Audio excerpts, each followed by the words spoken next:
Sizə təqdim olunmuş situasiyanı diqqətli oxuyun və burada verilmiş məlumatlardan istifadə edərək tapşırıqların yerinə yetirin. Nəzərə alın ki, hər tapşırıqdan alınan nəticə həmin situasiya ilə bağlı növbəti tapşırıqda istifadə oluna bilər.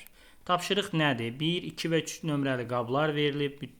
Hər iki qabda dəmir 2 xloridin suda məhlulu verilib. Qablarda müxtəlif metal lövhələr X və Z əlavə olunub.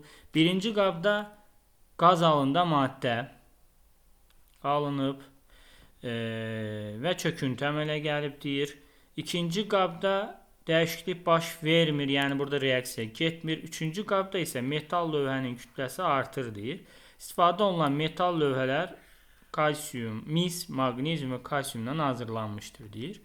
Situasiya burada nədir məsələn? 3 dənə qabdır. Birinci qabda əgər hidrogen qaz alınırsa bu hidrogen qazı alınır birinci qabdan. Çünki və birinci qaba əlavə olunan metal kalsiumdur. Çünki aktiv metallar digər duzlardakı metalı duzundan çıxara bilmir. Məhluldakı su ilə reaksiyaya girir, hidrogen qazı əmələ gətirir.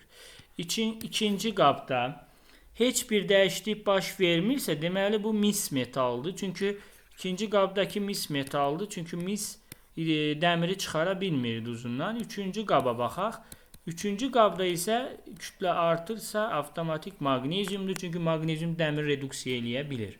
Bizdən nə soruşur? Bunları yazdım. Bundan sonra bizdən soruşur ki, birinci qabda qazın və çöküntünün alındığı reaksiya tənliklərini yazın. Deməli, qaz alınırsa, kalsium məhlulun suyu ilə reaksiyaya girir. Buradan kalsium hidroksidi alınır, bir də hidrogen alınır. Reaksiyanı yazım əmsallaşdırmaq lazımdır. Və bura bir dənə 2 yazıram, 1 hazırdır. İkinci nə deyir bizə? Və çöküntünün. Çöküntü necə alınır birinci qabda? Alınan kalsium hidroksid reaksiyaya girir dəmir 2 xloridlə.